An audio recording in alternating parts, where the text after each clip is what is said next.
Setelah meninggalkan pavilion air putih, Hani berbalik untuk melihat pavilion.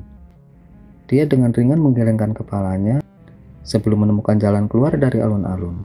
Para 6 pavilion istana itu membentuk satu kelompok. Hanli tentu aja nggak mengunjungi pavilion lain. Lagi pula dia sudah mengambil barang yang mereka berikan secara gratis. Jadi dia mengunjungi toko-toko di sekitarnya untuk mendapatkan barang-barang lain yang ingin dia dapatkan.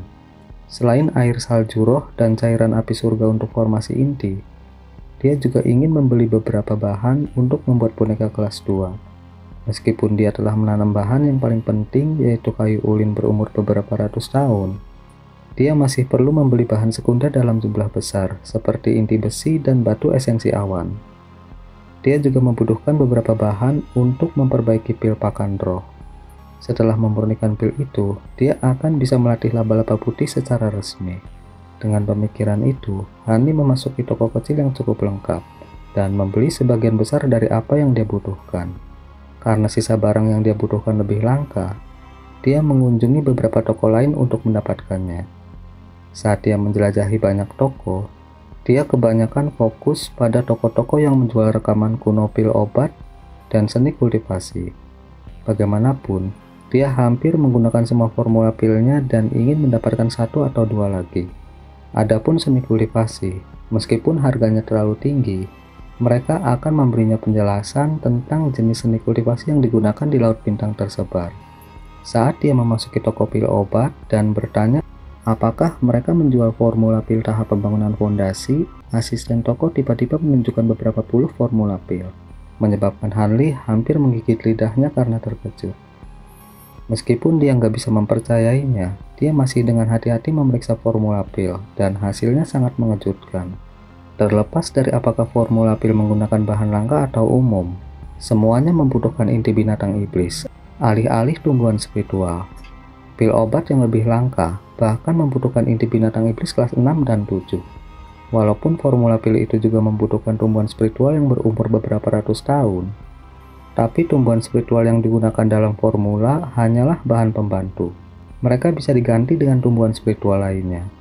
Karena itu, Hani memperoleh setumpuk formula pil yang tebal dan tetap tercengang untuk waktu yang lama. Di bawah tatapan bingung dari asisten toko, dia dengan santai membeli beberapa formula yang dapat digunakan dengan harga murah dan berjalan keluar dengan bingung. Sesaat kemudian, dia merasa kurang puas dan berlari ke beberapa toko pil obat lainnya, dan dia menemukan bahwa selain formula pil pemurnian ki kelas rendah, semua formula pil lainnya membutuhkan inti binatang iblis. Akhirnya, Hani bertanya kepada pemilik toko, apakah ada formula pil bermutu tinggi yang gak memerlukan inti binatang iblis? Tapi penjaga toko memandang Hani seolah-olah dia idiot untuk waktu yang lama sebelum berkata, apalagi yang akan Anda gunakan untuk memperbaiki pil obat bermutu tinggi, jika bukan inti binatang iblis?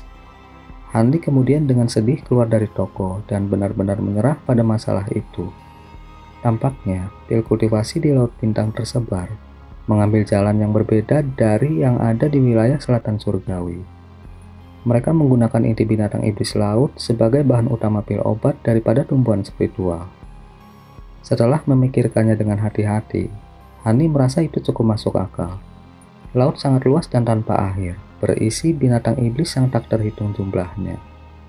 Dengan leluhur mereka yang gak mampu menyebabkan kepunahan total sumber daya, keadaan di Laut Bintang tersebar jauh lebih baik daripada di wilayah selatan surgawi. Tampaknya, formula pil itu telah diturunkan sejak zaman kuno. Saat Hani berpikir sambil berdiri di sudut jalan yang jauh, dia dengan hati-hati melihat-lihat koleksi formula pil yang baru-baru ini dia beli untuk mencari formula pil pembangunan fondasi. Formula pil sebagian besar sama dengan yang diingat Hanli. Namun tanaman spiritual berwarna merah darah yang hanya ditemukan di tanah terlarang diganti dengan inti iblis kelas 5. Ketika Hanli melihat itu, dia menyingkirkan formula pil dan melipat tangannya sebelum memasuki perenungan yang dalam. Setelah beberapa lama, Hanli akhirnya terbangun dari perenungannya dengan sebuah rencana dalam pikirannya. Dia melanjutkan mengunjungi toko-toko yang menjual rekaman kuno teknik kultivasi. Tapi dia nggak menemukan kejutan apapun. Dia cukup akrab dengan seni kultivasi dari teknik 5 elemen yang dijual, karena nggak jauh berbeda dari yang ada di wilayah selatan surgawi. Meskipun harus dikatakan bahwa teknik sihir atribut air lebih banyak. Bahkan ada beberapa teknik baru yang belum pernah dia dengar sebelumnya. Hani membeli teknik sihir baru itu bersama dengan sebuah buku yang nggak sengaja dia temukan, yaitu Evaluasi Pil Kultivasi. Alasan dia membeli buku itu karena di dalamnya terdapat deskripsi dan komentar ahli tentang pil debu. Hani bermaksud mempelajarinya dengan cermat sebelum mengambil keputusan tentang permintaan 6 istana bersatu. Tanpa minat untuk membeli apapun, Hani dan jiwa bengkok meninggalkan Pasar Langit.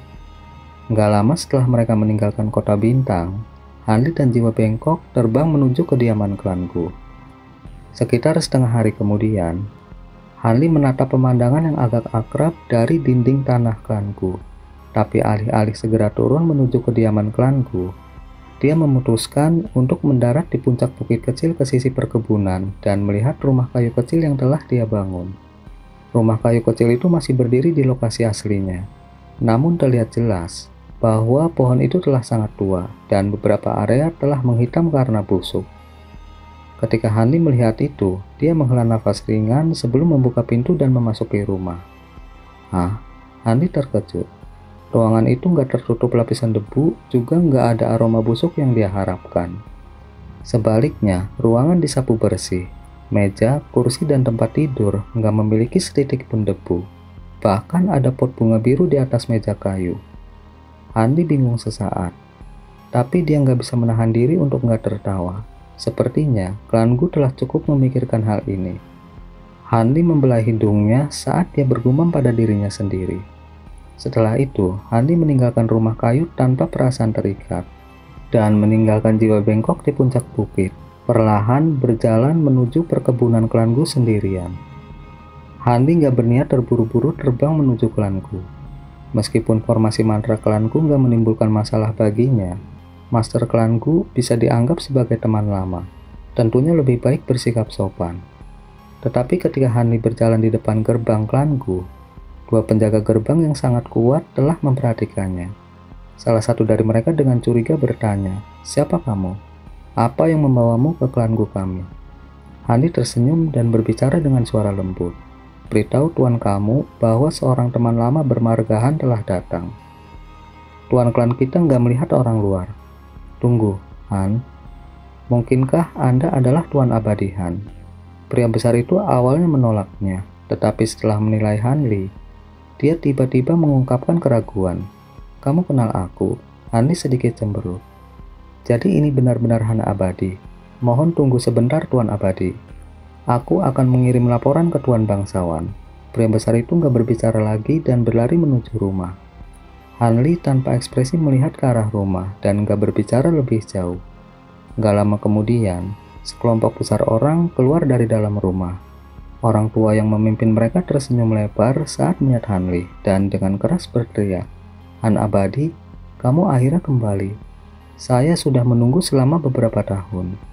Setelah itu, lelaki tua itu dengan tergesa-gesa berjalan ke depan untuk memberi hormat pada Hanli.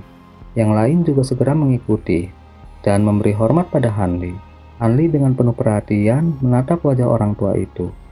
"Ini pasti master klanku, tapi rambutnya sekarang putih dan wajahnya telah jompo." "Tuanku, saya yakin Anda baik-baik saja." Hanli bertanya dengan ekspresi santai. Di bawah sambutan penuh hormat tuanku, Hanli memasuki sebuah kediaman besar di tengah perkebunanku. Setelah memasuki sebuah ruangan, tuanku berinisiatif menyerahkan sekarung besar batu roh kepada Hanli tanpa menunggu dia mengatakan apapun. Selain itu, dia memberi Hanli perkenalan yang ramah kepada beberapa anak kecil dari klanku. Dia secara khusus berusaha untuk memperkenalkan putra tertuanya, seorang pemuda berusia 30 tahun bernama Gukai. Bagaimana mungkin Hanli nggak melihat apa yang diinginkan oleh tuanku? Tuanku tahu bahwa akhir hidupnya sudah dekat, dan dia berharap Hanli terus memberikan bantuan kepada klannya setelah kematiannya. Hanli tersenyum tipis dan mengatakan beberapa janji biasa demi persahabatan masa lalu mereka. Master klanku merasakan kegembiraan yang luar biasa dan segera mengadakan pesta atas nama Hanli. Namun Hanli dengan bijaksana menolak. Setelah itu, Hanli mengobrol dengan master klanku sebelum dengan cepat berangkat dari klanku. Setelah pergi, Hanli mengambil jiwa bengkok dari puncak bukit dan terbang menuju desa kecil di dekatnya. Hanli dengan cepat menemukan sebuah penginapan dan mempelajari evaluasi pil kultivasi tanpa tidur. Keesokan harinya, Hanli memiliki pemahaman umum tentang pil obat dari Laut Bintang tersebar. Adapun pil debu, dia telah memeriksa deskripsinya beberapa kali. Sesuai dengan buku tersebut, pil debu nggak hanya membutuhkan inti dari beberapa binatang iblis yang nggak biasa, tetapi juga membutuhkan sejumlah besar tumbuhan spiritual yang jarang terlihat untuk disempurnakan. Nggak diragukan lagi, itu adalah barang berharga. Pil tersebut benar-benar memiliki efek luar biasa untuk meningkatkan kemungkinan formasi inti. Meskipun peningkatan peluang nggak bisa dianggap banyak dan hanya dapat diambil selama pembentukan inti seseorang, itu dianggap sebagai harta karun bagi para kultivator di ambang formasi inti. Untuk kultivator yang ingin membentuk inti mereka, benda apapun yang mampu meningkatkan peluang keberhasilan mereka bahkan 1% sangat didambakan, tetapi sangat jarang. Namun demikian, Hanli mengerti karena 6 istana menawarkan pil obat langka itu sebagai pembayaran. Tugasnya nggak akan semudah mempertahankan formasi. Pasti akan ada bahaya besar jika dia pergi, dan hanya surga yang tahu masalah apa yang akan dia hadapi. Namun, Hanli benar-benar haus akan pil debu ini. Bagaimanapun, baik dia dan jiwa bengkok segera menghadapi formasi inti. Mengesampingkan peluang buruknya sendiri, inti palsu dari jiwa bengkok dikatakan memiliki kesempatan sepertiga dari formasi inti. Karena kemungkinan kegagalan sangat tinggi, dia nggak merasa nyaman dan perlu mendapatkan pil debu. Setelah tenggelam dalam perenungan pahit untuk waktu yang lama, dia akhirnya mengambil keputusan untuk menghadapi bahaya yang nggak diketahui. Bagaimanapun, baik dia dan jiwa bengkok adalah kultivator pembangunan fondasi tahap akhir. Jika ada bahaya muncul, seharusnya dia bisa melindungi dirinya sendiri tanpa masalah. Selain itu, tampaknya 6 istana bersatu memiliki kekuatan yang luar biasa. Membentuk koneksi dengan mereka sekarang seharusnya terbukti cukup berguna saat berada di Laut Bintang tersebar. Namun, dia harus terlebih dahulu melakukan beberapa penyelidikan tentang reputasi 6 istana bersatu. Jika hubungan menjadi buruk setelah masalah selesai, dia akan sangat menderita. Setelah mengambil keputusan, Hanli membawa jiwa bengkok kembali ke kota bintang. Setengah bulan kemudian, sebuah kapal yang sangat besar berlayar ke pelabuhan Pulau Bintang tersebar. Setelah beberapa saat, 2 seberkas cahaya, satu putih dan satu biru, melesat ke arah perahu dari tempat yang jauh dan menaikinya tanpa ragu-ragu. Setelah cahaya memudar, 3 orang muncul di atas kapal. Seorang pria bermata lebar dengan alis tebal berjalan keluar untuk menyambut pria kuat dan pemuda itu. "Selamat datang di kapal kami, Tuan Abadi. Saya Kapten Kapal Luo Zeng. Tuan Abadi lainnya sudah siap. Saya sekarang akan membawa semua orang ke lokasi umum binatang iblis." Tuan Abadi yang dia maksud adalah jiwa bengkok dan Hanli. "Saudara jiwa bengkok, berhati-hatilah. Saya harus kembali untuk mengurus beberapa hal." Setelah bertukar beberapa kata sopan, Caulu terbang. Pria dengan alis tebal itu menundukkan kepalanya sebelum berkata, "Silahkan masuk, kami sudah menyiapkan kamar untukmu. Kapal akan segera berangkat." Hanli menatap kapal saat dia diam-diam memasuki lambung kapal dengan jiwa bengkok. Adapun Luo Zeng, dia mengikuti tepat di belakang mereka. Pada saat ini, kapal besar itu perlahan mulai bergerak sekali lagi. Saat memasuki lambung kapal, Hanli terkejut dengan apa yang dilihatnya. Itu sama sekali nggak seperti lorong kecil yang dibayangkan Hanli. Sebaliknya, ada aula mewah yang membentang lebih dari 40 meter. Karpet bersulam menutupi lantai aula, dan meja kayu cendana panjang yang dilapisi emas dan perak berada di tengah ruangan. Ada lebih dari selusin kursi di sekitarnya, ditempati oleh beberapa orang yang mengobrol. Begitu Hanli dan jiwa bengkok masuk, beberapa tatapan dingin dan keras menyapu mereka. Tatapan mereka hanya menyapu Hanli sebelum memfokuskan mata mereka pada jiwa bengkok. Jiwa bengkok kabur dan menutupi bagian depan Hanli. Dia kemudian tanpa ekspresi berkata, "Aku adalah jiwa bengkok. Ini adalah keponakan bela diri saya, Hanli. Bolehkah saya mengetahui nama para rekan kultivator?" Seorang wanita parubaya yang tampaknya berusia sekitar 40 tahun, berdiri dan berbicara dengan senyum berseri-seri. Selamat datang rekan jiwa bengkok. Saya Feng Saniang dari 6 Istana Bersatu. Saya akan bertanggung jawab untuk mengendalikan formasi yang akan dipertahankan semua orang. Meskipun wanita itu nggak bisa dikatakan cantik, dia masih memiliki sedikit kecantikan. Setelah menjawab salam wanita itu, jiwa bengkok membawa Handi ke meja. Handi melihat banyak kultivator yang gak dikenal di aula. Seorang sarjana parubaya dengan penampilan biasa, seorang wanita muda menawan yang tampak berusia sekitar 20 tahun, seorang pria tua dengan mata berwarna abu, dan seorang pemuda yang diselimuti cahaya lampu merah. Ditambah Feng Saniang, tepat ada 5 orang. Wanita muda yang menawan itu adalah seorang kultivator pembangunan fondasi tahap awal dan duduk dekat dengan sarjana parubaya. Dari penampilan intim mereka, sepertinya mereka adalah suami istri. Saat Hanli termenung, Feng Saniang mulai berbicara dengan senyum menawan. Rekan jiwa bengkok tiba tepat waktu. Saya baru saja berbicara tentang transformasi formasi 6 riak mengalir. Jika kita menjadi lebih terbiasa dengan formasi sebelumnya, masalah ini pasti akan berjalan jauh lebih lancar ketika saatnya tiba. Tapi sebelum itu, saya harus memperkenalkan rekan jiwa bengkok kepada kalian semua. Feng Saniang jelas sangat mahir dalam berurusan dengan orang lain. Dan hanya dengan beberapa kata, dia mengurangi jarak antara semua orang di aula. Keduanya dikirim oleh Tuan Pulau Bintang Ekor Senior Zantai. Ini adalah murid briliannya rekan Mao, dan rekan Daoisnya rekan Su. Feng Saniang pertama kali memperkenalkan sarjana parubaya dan wanita muda itu kepada Hanli. Setelah dengan dingin melirik Hanli, sarjana parubaya dengan sombong berkata, "Jiwa bengkok, seorang kultivator dari Pulau Bintang tersebar. Saya kenal banyak orang, tapi mengapa saya belum pernah mendengar tentang diri Anda yang terhormat?" Untuk beberapa alasan yang gak diketahui, sarjana parubaya itu menganggap jiwa bengkok gak enak dipandang dan melontarkan pernyataan yang menghina kepadanya. Ekspresi wajah Feng Saniang yang berseri-seri turun secara tiba-tiba sebelum pulih. Saya awalnya bukan kultivator Pulau Bintang yang kuat. Saya tiba di pulau itu baru-baru ini untuk mengunjungi keponakan bela diri saya, Hanli. Jadi nggak ada yang aneh jika nggak mengetahui nama saya. Apalagi ini pertama kalinya aku mendengar namamu juga. Jiwa bengkok dengan tenang mengejek sebagai balasannya. Kamu? Sarjana parubaya tampak sangat marah. Saat wajahnya menjadi gelap dan dia hendak mengatakan sesuatu, Feng Saniang dengan cepat menyela dan mengubah topik pembicaraan. Sekarang saya akan memperkenalkan sesepuh ini, kultivator tersembunyi Pulau Kura-Kura Emas rekan King Xuanzi.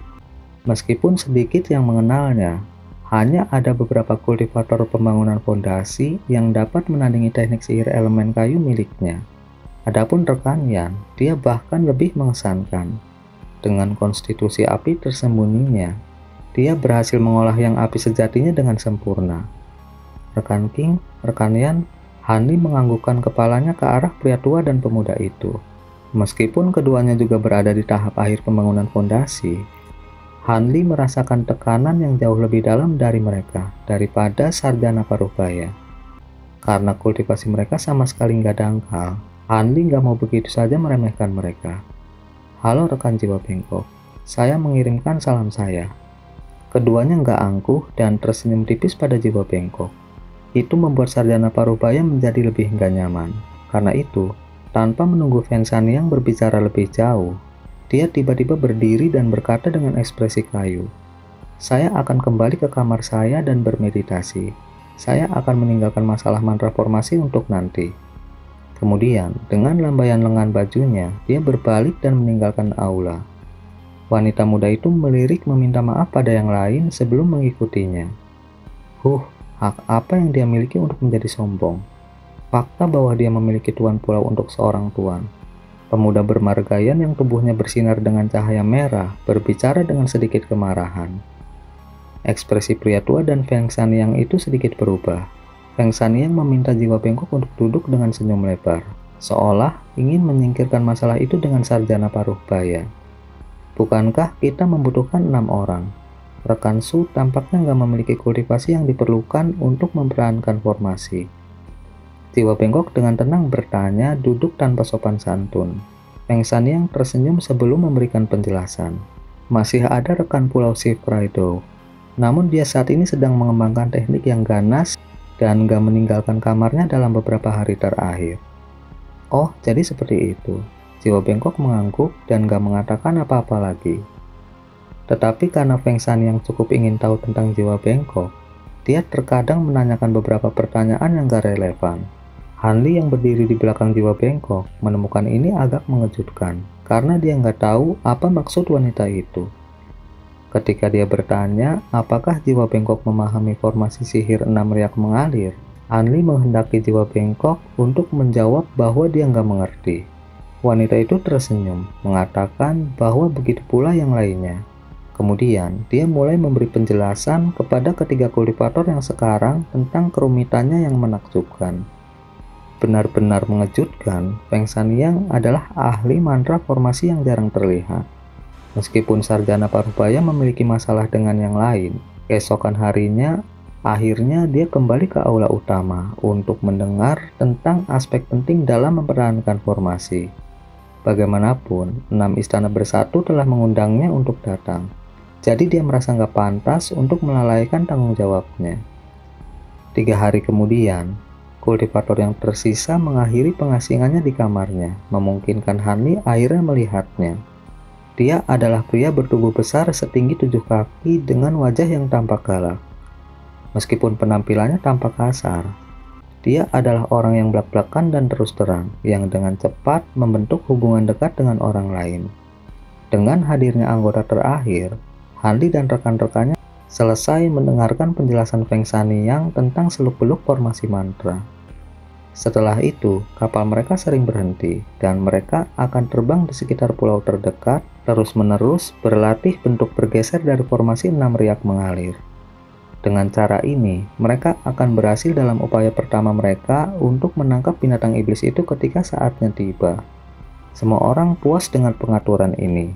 Dengan demikian, kapal secara alami melambat. Tetapi 6 istana bersatu tampak sangat sabar. Meskipun kapal sering berhenti, Feng Saniang mempertahankan senyumnya yang berseri-seri dan gak menunjukkan sedikit pun ketidaksabaran. Ketika transformasi mantra formasi akhirnya dipraktekkan dengan sempurna, Feng Saniang gak lagi menunda perjalanan dan membuat kapal melaju dengan kecepatan penuh. 1 bulan kemudian, kapal tiba di pulau terpencil tanpa nama, dipimpin oleh Feng Saniang. Hanli dan rekan-rekannya turun dari kapal. Tepat saat mereka melangkah ke pulau kecil, cahaya kemasan yang menyilaukan terbang turun dari langit, dan beberapa orang tiba-tiba melayang di atas mereka. Begitu cahaya memudar, seorang lelaki tua yang wajahnya memiliki kemilau emas redup tanpa ekspresi menatap mereka. Orang itu nggak memiliki fluktuasi kekuatan sihir yang terlihat, meskipun jelas bukan makhluk mana. Sepertinya dia bisa menahan kekuatan sihirnya yang sangat dalam dengan mudah. Munculnya seorang ahli menyebabkan hati Hanli bergetar. Feng Saniang melangkah maju tanpa ragu-ragu dan membungkuk dalam-dalam kepada lelaki tua itu dan berbicara dengan ekspresi hormat. Bawahan Feng Saniang memberi hormat kepada tetua Miao. Pada saat itu, Hanli dan yang lainnya yang berdiri di belakangnya memberikan penghormatan juga. Mereka jelas sangat menghargai kultivator formasi inti. Dengan ekspresi tenang, lelaki tua itu perlahan berkata, "Nggak perlu bersikap sopan, Feng Saniang.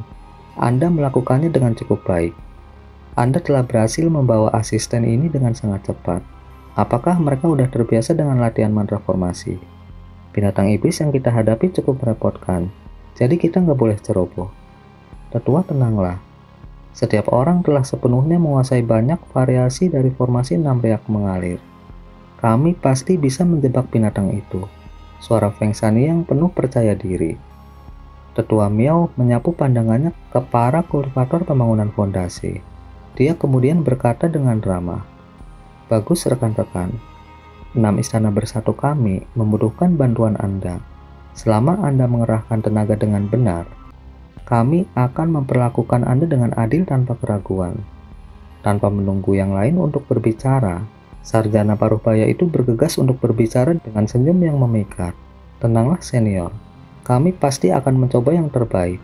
Meskipun yang lain mengungkapkan ekspresi aneh saat melihat sanjungan sarjana, mereka hanya bisa setuju.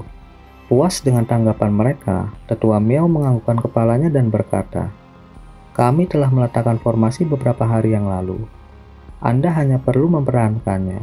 Adapun Tetua Gu, dia berada di laut terdekat mengejar binatang iblis itu, dan aku akan bergabung dengannya setelah ini. Kurasa besok pagi kita akan bisa menarik binatang itu ke dalam formasi, dan kalian semua akan bisa menampilkan keahlian kalian. Kalian harus beristirahat di pulau itu sampai saat itu." Tetua Miao kemudian berubah menjadi seberkas cahaya emas dan terbang ke langit, menghilang tanpa jejak dalam sekejap mata. Feng Sanyang membalikkan kepalanya, berbicara dengan suara serius. "Rekan semua, Anda telah mendengar Tetua Miao. Mari hari ini kita istirahat dan persiapkan diri kita dengan baik untuk pertempuran besok." Semua menganggukkan kepala setuju. Tetapi King Xuanzi yang jarang berbicara dalam perjalanan, tiba-tiba berkata dengan suara kaku, "Rekan Feng, kita semua bertanya tentang jenis binatang iblis yang akan kita hadapi sepanjang jalan. Pada akhirnya, Anda nggak pernah menjawab kami dengan jelas. Tapi sekarang kami akan bertindak besok. Apakah Anda akhirnya akan memberi kami jawaban yang jelas?" Pertanyaan lelaki tua itu menggerakkan hati yang lain, membawa semua tatapan bertanya ke arah Feng Sanyang. Binatang iblis ini rupanya mengerikan dan jarang terlihat. Bahkan membutuhkan usaha keras dan perencanaan panjang dari 6 istana bersatu. Ini jelas bukan binatang iblis kelas 6 biasa. Ketika Feng Sanyang mendengar itu, dia mengungkapkan senyum pahit. Dia menyeret rambut di dahinya ke satu sisi dan perlahan berkata, "Rekan kultivator, bukannya saya nggak mau menyatakan fakta. Saya diperintahkan untuk nggak membocorkan informasi ini sampai kami tiba di pulau itu. Sekarang setelah kita tiba, saya nggak memiliki batasan untuk memberitahu Anda semua. Musuh yang ingin dilawan oleh 6 istana bersatu adalah bayi ikan emas. Itulah mengapa kami harus sedikit berhati-hati." Binatang bayi ikan emas. Ketika King Xuanzi mendengar itu, dia berteriak karena terkejut. Han Li menatap tanpa memandang. Meskipun dia nggak tahu jenis binatang iblis apa yang mereka hadapi, menilai dari ekspresi pucat yang lain, itu sama sekali bukan binatang yang remeh. Saya nggak menyalahkan istana Anda karena berhati-hati. Jika itu benar-benar binatang iblis ini, maka berhati-hatilah. Jika kekuatan lain mengetahui hal ini, siapa yang tahu berapa banyak gangguan yang akan ditimbulkan. King Xuanzi bergumam tak percaya. Hati Han Li bergerak saat mendengarnya. Ekspresi pemuda bermargayan dan pria botak besar terus bergeser saat hati mereka bergejolak. Hanya sarjana parubaya dengan ekspresi yang gak sedap dipandang berbicara dengan dingin kepada Feng Sanyang. 6 istana bersatu Anda telah melampaui batas. Semua orang tahu bahwa bayi ikan emas adalah binatang iblis air bawaan dengan kemampuan surgawi tipe air yang tangguh. Jika itu kelas 6, berarti itu sama saja dengan binatang iblis kelas 7 biasa. Dengan mengklaimnya sebagai binatang iblis kelas 6 ketika Anda meminta bantuan kami, apakah Anda sengaja mencoba memanfaatkan kami? Sarjana parubaya bertanya. King Xuanzi dan yang lainnya akhirnya pulih dari keterkejutan mereka. Semua mengungkapkan ketidaksenangan mereka. Meskipun mereka semua adalah kultivator bebas, mereka nggak berani menyinggung 6 istana bersatu. Mereka semua tanpa berkata-kata menatap Feng Sanyang menunggu jawaban.